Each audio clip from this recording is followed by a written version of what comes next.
Salam sejahtera. Terima kasih kerana bersama dengan saya di Nazilin Unity Channel. Sungguhlah mengejutkan kita apabila tindakan Ustaz Bas, bertahan penceramah yang dihukum penjara kes rogol, amat mendukacitakan ramai pihak. Ini telah membawa kepada kecaman bertalu-talu oleh netizen dalam media sosial. Bayangkan, tindakan Ustaz Bas yang mempertahan penceramah yang dihukum penjara kes rogol dikecam. Siapapun penjenayah itu, tak kiralah dia orang biasakah, dia bukan orang biasakah, dia penceramah agamakah, dia ustaz kala baikah, dia seorang samikah, dia seorang pastorkah, kalau melakukan jenayah, hukumannya mestilah serupa dan setimpal. Jangan sampai ada diskriminasi di dalam menjatuhkan hukuman. Inilah yang kita kagumi dan banggakan dengan undang-undang yang ada dalam negara kita.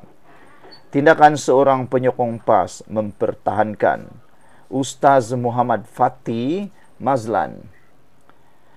Tindakan seorang penyokong PAS mempertahankan Ustaz Muhammad Fatih Naim Mazlam yang dihukum penjara 15 tahun dan 3 sebatan kerana merogol kanak-kanak perempuan berusia 13 tahun dikecam warganet.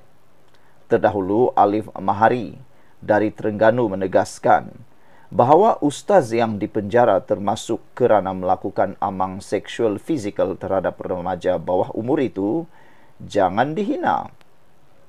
Hari ini dia pakai uniform banduan, esok boleh jadi dia sarung kot Perdana Menteri, katanya.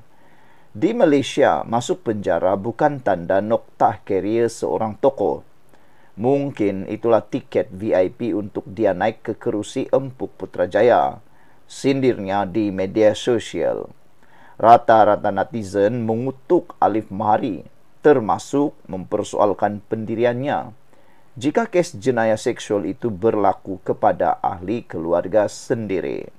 Sebelum kita teruskan ulasan ini, jangan lupa tinggalkan komen anda dan izinkan saya berkongsi dulu. Ini ialah Transfer Factor for Life, terapi imun yang meningkatkan daya imun badan kita sehingga 400%. Secara umum dan ringkasnya, apabila imun badan kita lemah, apabila imun badan kita bodoh, apabila imun badan kita tidak bertindak dengan seimbang, kita kena penyakit dan tidak sembuh daripada semua jenis penyakit.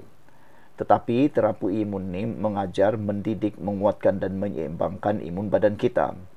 Apabila imun badan kita sudah jadi kuat, bijaksana dan seimbang, kita sembuh daripada semua jenis penyakit kerana imun badan kita yang menghapuskan semua jenis penyakit yang berakar di dalam tubuh badan kita.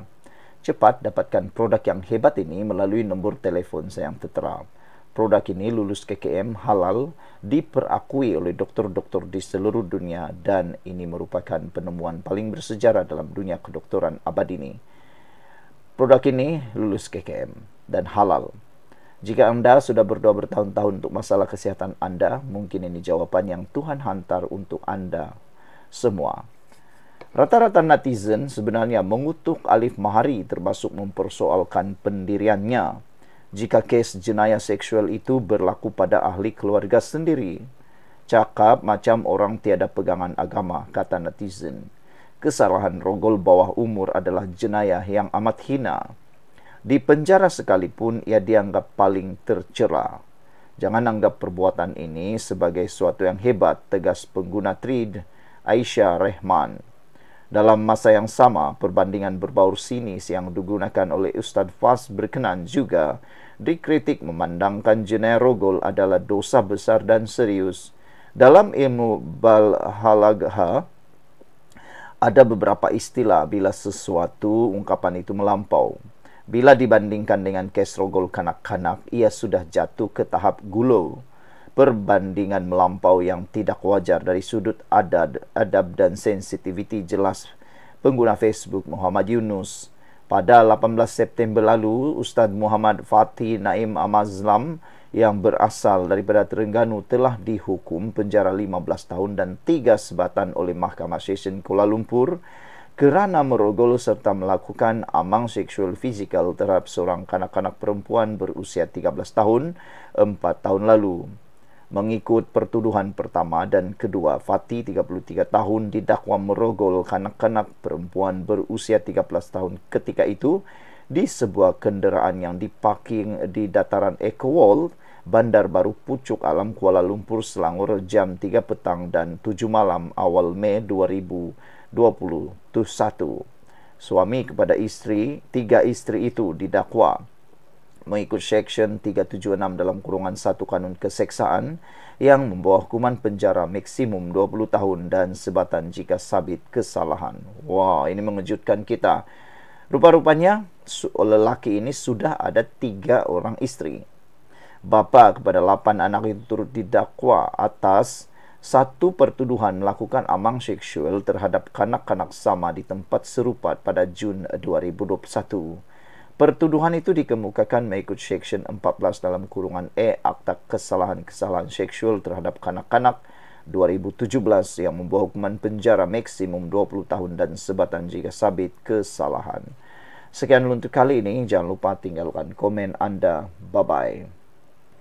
Salam sejahtera. Terima kasih kerana bersama dengan saya di Nazilin Unity Channel. Benarkah kenyataan ini?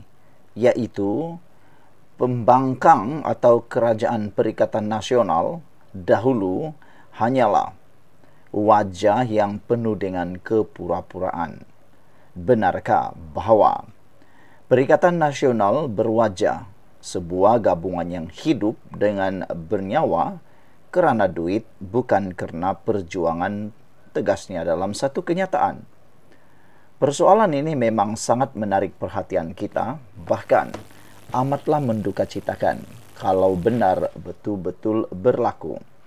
Saudara-saudara sekalian, apa yang menariknya petang ini, krisis PAS dan Bersatu adalah gambaran permainan duit sudah sebati dalam Perikatan Nasional.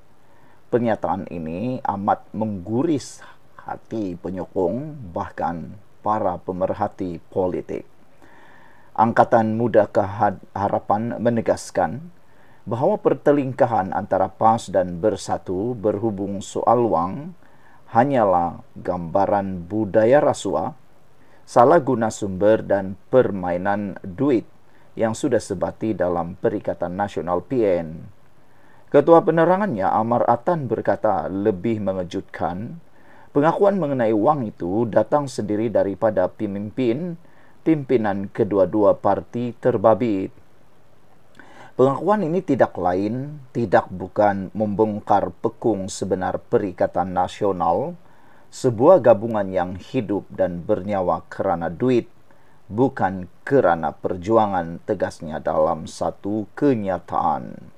Perbalahan antara PAS dan Bersatu berpunca daripada perbelanjaan kempen pilihan raya. Selain perselisihan mengenai calon Perdana Menteri jika PN menang PRU 16. Perselisihan ini memang amatlah mengecewakan ramai orang. Belum lagi menang, belum lagi jadi kerajaan, sudah punya masalah besar. Sebelum kita teruskan ulasan ini, jangan lupa tinggalkan komen Anda dan izinkan saya berkongsi kepada Anda semua. Ini ialah terapi imun Transofector for Life. Terapi imun yang meningkatkan daya imun badan kita sehingga 400%.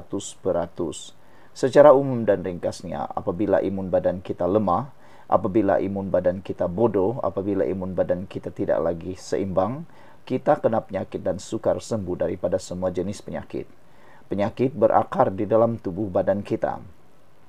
Tetapi terapi imun ini mengajar, mendidik, menguatkan imun badan kita serta menyeimbangkan imun badan kita.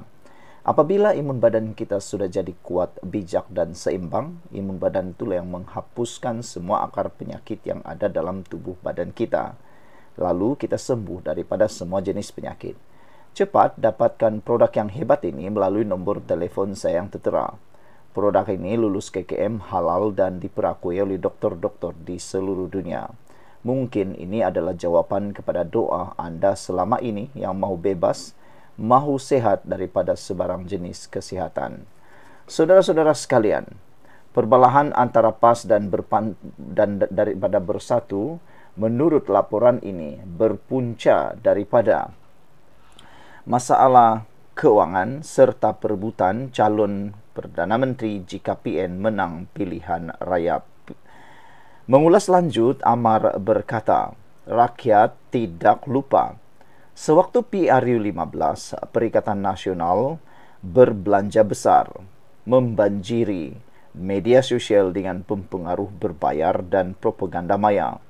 Beginilah wajah sebenar PN cuba menipu persepsi rakyat dengan kekuatan wang, bukannya meyakinkan dengan dasar yang bernas, ujarnya.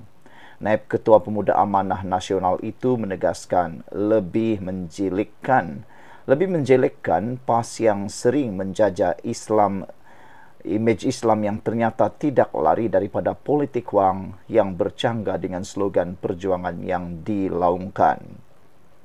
Justru katanya, rakyat terutama anak muda perlu meneliti dengan bijak, memandangkan politik wang yang diamalkan PN bukan sahaja merosakkan demokrasi, malah mengkhianati amanah rakyat.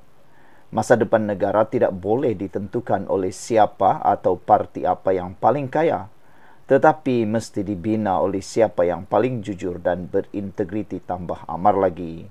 Sekian dulu untuk kali ini. Jangan lupa tinggalkan komen Anda.